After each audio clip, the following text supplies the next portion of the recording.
my friend Jack Johnson. We're going to be playing this song in an open tuning with the capo at the 2nd fret and, dare I say, at the 5th fret. We're going to be doing Do You Remember? This one is in the key of D major, E minor, F sharp minor, G major, A major, B minor. We can play an A7 or G golly whiz. We could throw out a C sharp diminished and then get right to D again. For this song, this is a very, it's not convoluted, but it's not simple either. It has a melody line that's being sung, do you remember? And it's being mimicked.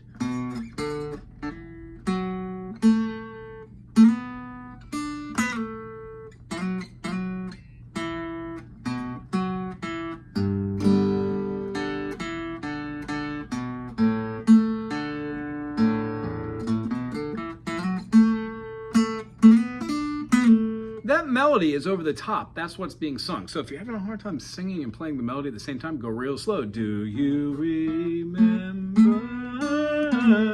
Now, honestly, I don't know any of the lyrics to this, but I do know that these are the right fingerings. Follow along. We're going to have a quick slide up with the pinky on the A string, play the B, then we're going to play the D, play the E, we're going to have the F sharp, and then we're going to slide up our A with our middle finger, and then play the D note, and then slide back the A, and then play that same D note with our ring finger. This is a great mechanism to get used to playing your D sus2 and your D sus2 with different fingerings. Here's what it looks like. A major, G major, back to D. The feeling of doing the dun dun dun, you can do from the A, slide into B, play the open D, play the A, play the open G if you want, slide up into the D, but you need to slide up to that B. That's prominent in each one of these methods I'm going to be showing you. The whole song has a D major to an A major to a G major while keeping that same melody over the top.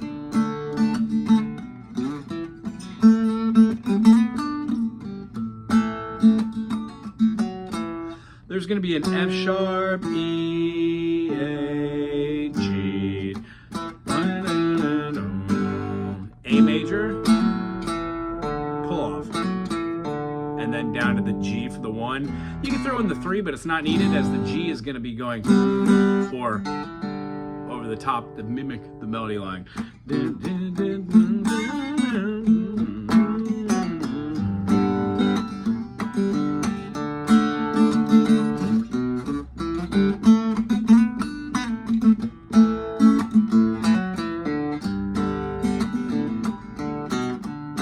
The only other aberration to this, it goes to a B part. A major holds out for an abnormally long time, and then plays a G major, D major with an F sharp in the bass to an E minor. Now that's not exactly what they're playing on the studio album. What they're playing is this G major to this D major triad with an F sharp. It's a first inversion, and then moving upwards and playing what would look like the D minor, moving a finger down and holding down. This just gives us a minor chord, D minor, D sharp minor, E minor, and it's the same tonality except for it has a higher intonation. G major, this has our same 2 notes from the D sus, but now we add the F sharp, and then we move it to an E minor. Holds the E minor for a little bit longer than you would think. Goes to the D, to the A, D, and does a G, D, E minor, and then goes back into the A form.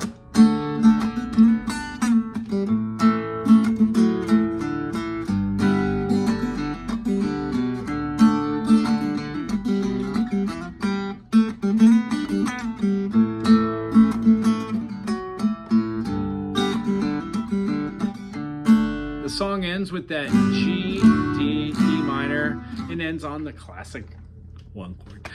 The other way to do this is take your friendly capo. If you haven't named your capo, you should. Just joking. Here we go, 2nd fret. Instead of playing a D major, an A major, and a G major, we're going to play a C, which is the D major with the capo. We're going to play a G major which is the A major with a capo, and what appears to be an F major, but that is the G major. I'm gonna name these chords through the eyes of the capo. Here we go. We're gonna play a C. That same feeling is gonna have our C on the bottom, open D note and hammer on for the E. Play the open G above it, and here we go. That same lick we did is gonna take a second finger on the first fret of the G string, slide it to the second, and then put down your first finger for the C note, and then pull off. It's gonna feel like third fret to fourth fret there, or 1 to 2 if you're counting it like the capo, as I said. 1 to 2, play the 1 fret, play the 2, and pull off. Practice this 100 million times over and over. Here it is from the side. The chord over the top of that is C. If you're practicing on this hammer-on, play doing off the finger, downstroke, hammer-on. Hi-ya! Hear that? That's what we're shooting for. That's the practicing of practicing. So, to the G, the same thing we did with the progression last time with the open phrasing is the same thing we're gonna do here. And then with the F, we're gonna hold the F out and then just go back to the C. You can do a F here and do a little walk down if you want to. That also feels good. Here's what it sounds like in its entirety.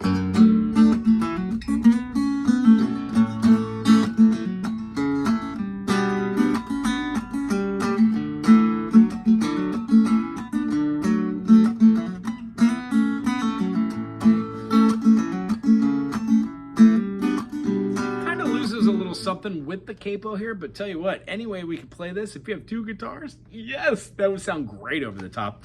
And then the phrasing we would have for that last part would have been the F, and then the F is going to go to an A minor 7 and then a D minor.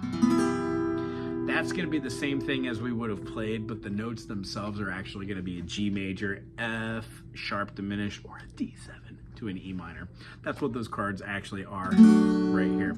This A minor 7 just would be representative of a B minor 7, and then when it goes down to the lower phrasing, it would have the open note tone, which gives us the same.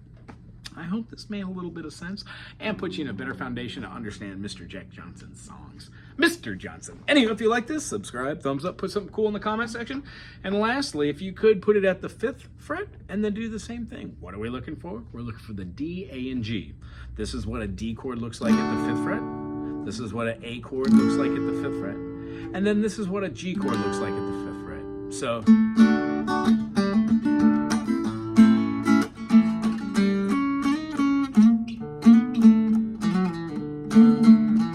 slides between the 2 and 4, and then on the bigger chords here, like the G, you can move the whole thing up like the sus as before, whole step and back. That's extremely the Jack Johnson sound right there. If you dig what we do here, please thumbs up, subscribe, and put something cool and classy in the comment section. The only other thing you would do when using the capo at the 5th fret for the D major, the A major, and then your G major, notice how we can play the capo without the capo. You would also be doing your walk down of your G, D7, and then your E minor. So your G would be here, G, your D7 would be here, and then your E minor would be here. Kind of feels so as a, or you could do your F sharp diminished if you want, but I would stick with the D7. Big old bar chord, throw out what looks like an A7. You're just moving this note so it's played at the 5th fret. Very cool. Anyway, if you like that, again, subscribe, put something cool in the comment section. Aloha.